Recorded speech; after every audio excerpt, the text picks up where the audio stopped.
I want a word with all you tigers, all you men know which ones you are. I like you. They made TV history together, but Barbara Feldon and Don Adams barely spoke off screen. Now at 91, Agent 99 is finally telling all the executive who wanted her gone, the fake spy she married, and the devastating reason she disappeared from Hollywood, from secret addictions to stolen fortunes. This is the dark story behind America's favorite spy comedy. Barbara Feldon was born as Barbara Ann Hall on March 12, 1933 in Bethel Park, Pennsylvania. She grew up in a quiet suburban neighborhood with her parents and her older sister Patricia. Her father worked in the paperbox industry, and her mother took care of the home from a young age. Barbara had a creative spark. She loved the arts and felt drawn to performing, though she didn't know then how far it would take her. In high school, she discovered acting and quickly became passionate about it. She spent hours training at the Pittsburgh Playhouse, a well-known school for young performers. Her talent grew, and when it was time for college, she chose to study drama at Carnegie Institute of Technology, now known as Carnegie Mellon University. It was one of the best drama schools in the country, and by the time she graduated in 1955, she had built a strong foundation in acting. She was also an active part of campus life, and joined the Delta Chi chapter of Kappa Kappa Gamma sorority. One of the things that made Feldon stand out on screen was her unforgettable stare and intense and almost hypnotic look that made her performances so unique. But this wasn't something she learned in acting school. It actually came from her nearsightedness. The way she focused her vision gave her a natural, alluring gaze, and what could have been a small inconvenience in everyday life ended up becoming one of her signature traits as an actress. Barbara Feldon arrived in New York City in 1957 hoping to become an actress. She had talent and ambition, but like so many newcomers, she struggled to find roles to support herself. She worked as a showgirl at the Copacabana nightclub. She also performed in a revival of the Ziegfeld Follies. These jobs helped her gain confidence on stage, but they didn't bring her any closer to her dream. Acting opportunities were scarce, and she needed another way to make a living. That's when a chance encounter changed everything. At a party, she met a successful model named Gillies McGill, who suggested she try modeling. Feldon wasn't convinced at first. She saw modeling as something temporary, not a real career, but McGill insisted, so she gave it a shot. She started as a house model for designer Pauline Trier, then quickly moved into high fashion. Her tall, striking look made her a perfect fit for the industry. Soon she was traveling for photo shoots and earning far more than she had as a struggling actress. Modeling gave her more than just financial stability. It taught her how to carry herself with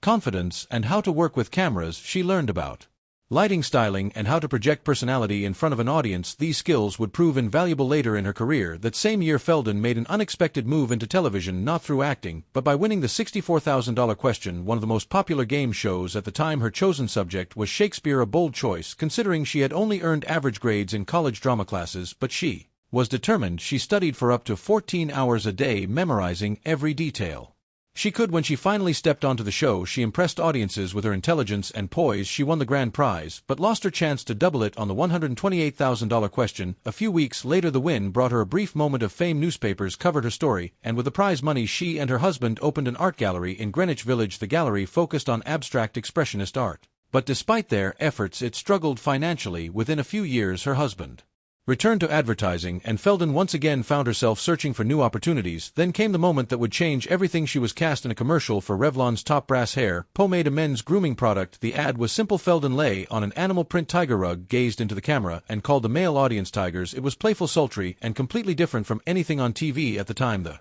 commercial became a sensation. People couldn't stop talking about it, and Feldon became known as Tiger Girl. The attention was both exciting and frustrating. The ad made her famous, and the pay was incredible. She once revealed that a single commercial earned her more money than an entire season of Get Smart, but casting directors now saw her as just a commercial actress. She landed guest roles on shows like Flipper, 12 O'Clock High, and The Man from UNCLE, but she still wasn't getting the kind of roles she wanted. Then came an unexpected call. Mel Brooks and Buck Henry, the creators of Get Smart, had seen her in the Revlon commercial, but it wasn't just her beauty that caught their attention. They saw something else: charm, presence, and the kind of charisma that could work in comedy. One of the show's producers, Leonard Stern, later admitted that Feldon's very sensual performance in the ad made them take notice. Not everyone was convinced she was right for the role. One of the show's sponsors objected because she had endorsed a competing product just 2 weeks into filming.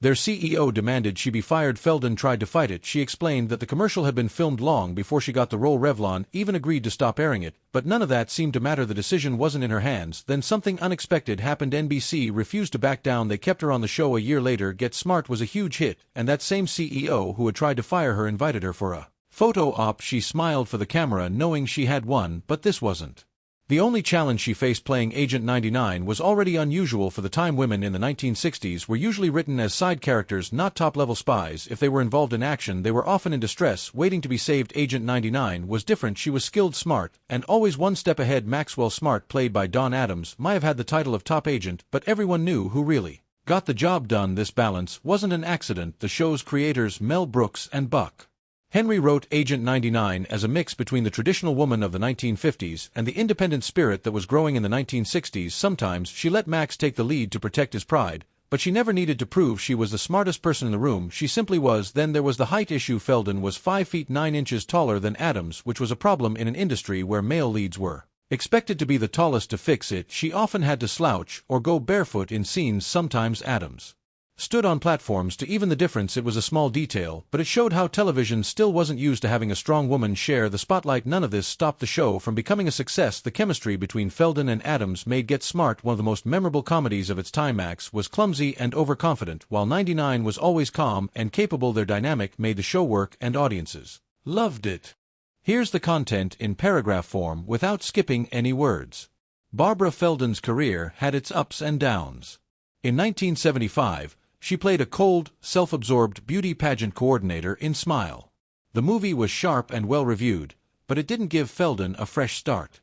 She took roles in other films like No Deposit, No Return, but none of them changed the way Hollywood saw her.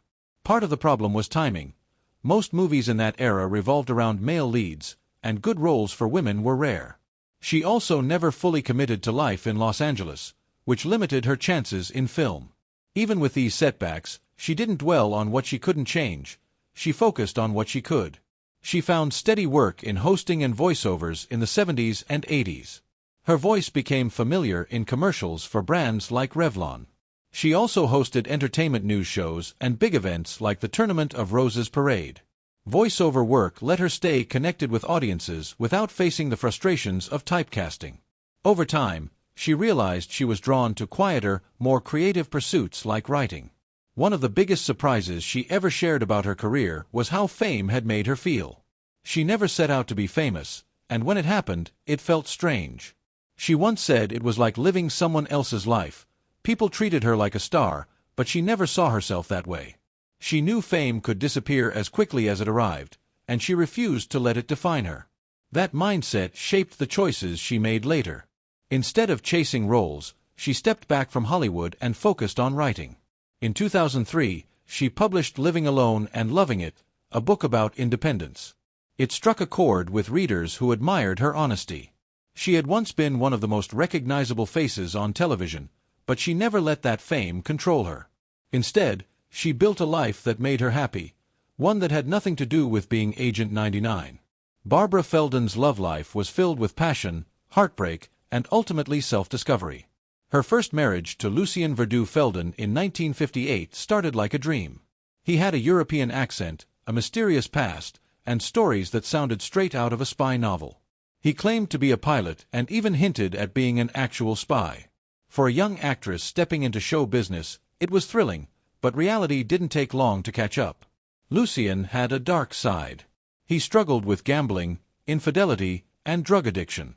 His gambling habit was so extreme that he burned through much of the prize money Barbara had won on the $64,000 question, where she had demonstrated an impressive knowledge of Shakespeare. As the marriage unraveled, Barbara realized that the man she had fallen for was not the person he had pretended to be. The charm faded, replaced by disappointment. In 1967, the marriage ended. But even after the divorce, Barbara kept his last name professionally. By then, she had become a household name as Agent 99 on Get Smart, and changing her name could have disrupted her rising career. Years later, when Lucien passed away in 1991, she did something unexpected. She spoke at his funeral. Despite everything, she looked back on their time together as an adventure. It was a chapter of her life that, while painful, had shaped her. Not long after her divorce, Barbara found love again. This time it was with Burt Naudella, the producer of Get Smart. They were together for over a decade, from 1968 to 1979, but they never married or had children. Eventually, Barbara realized that they weren't meant to be life partners. The relationship ended, but the bond they had built remained. Even after they went their separate ways, they stayed close until Burt's passing. This period in her life marked a turning point. After the breakup, Barbara moved back to New York City, but instead of searching for another relationship, she embraced something different: solitude. It wasn't loneliness, it was independence. She didn't see being single as something to be pitied. Instead, she saw it as an opportunity. Living alone gave her the freedom to grow, explore new interests, and build deep friendships. She had no regrets about not remarrying or having children. Society had long pushed the idea that fulfillment came from marriage and family, but Barbara never felt pressured by those expectations. In interviews, she spoke candidly about the joy she found in her own company. Over time, she watched cultural attitudes shift. The idea that a person could be happy on their own became more widely accepted. She found that change refreshing. Looking back, her journey wasn't just about love and loss, it was about self-discovery. She proved that happiness isn't always found in someone else, sometimes it comes from within. Living alone and loving it is more than just advice on being alone. It's a personal journey that began when her long-term relationship ended. Most people would see that as a loss, but she saw it as an opportunity. Best known for playing Agent 99 on Get Smart, Feldon had spent years in the public eye. But when she found herself living alone, she realized something important. Happiness doesn't have to depend on being with someone. Society often pushes the idea that being single means something is missing, but Feldon disagrees. She believes solitude can be freeing. It gives people a chance to grow, explore their own interests, and build a strong sense of self. In her book, she shares how to stop negative thinking and find joy in everyday life. She talks about the freedom of setting your own schedule, making decisions without compromise, and discovering what truly makes you happy. Her words connect with people at different stages of life: young adults stepping into independence, older individuals adjusting to change.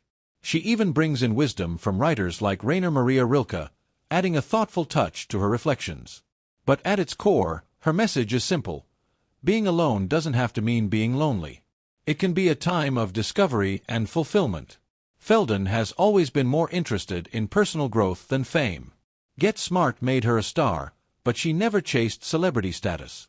She enjoyed the excitement, but she also saw the downside: fame could be isolating. Over time, she realized she wanted something deeper. Writing gave her that. It became a way to understand herself and connect with others on a more meaningful level. Even now at 90, she still speaks about the importance of living authentically. She values simplicity and self-acceptance. She believes success isn't about staying in the spotlight, it's about finding peace in who you are. One of the most surprising things about Feldon is how she walked away from major acting opportunities after Get Smart. She had the chance to take on big roles but turned them down. She even declined cameos in Get Smart remakes, including the 2008 movie with Steve Carell and Anne Hathaway. She felt these projects wouldn't capture what made the original special. Barbara Feldon has chosen a quiet and thoughtful life in her later years. She lives alone in a peaceful apartment on Manhattan's Upper East Side, just a short walk from Central Park and the Guggenheim Museum.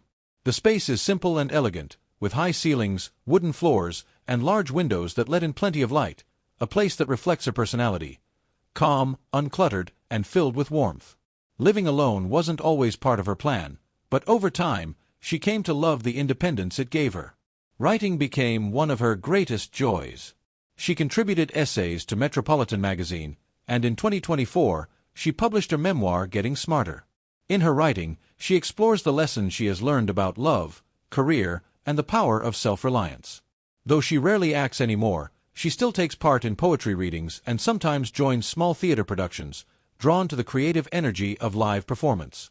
She enjoys the simple things. Every morning she meditates before making coffee and settling in with a book. She has a deep love for literature, especially the works of Edith Wharton. When she wants a change of pace, she watches Korean dramas, which she finds both relaxing and engaging. Even though she spends a lot of time alone, she is far from isolated. She has close friends she cherishes and values small connections in daily life: a kind exchange with a barista, a friendly conversation with a shopkeeper. These moments remind her that connection doesn't always have to come from deep relationships. Sometimes it's just about being present and engaged with the world around you.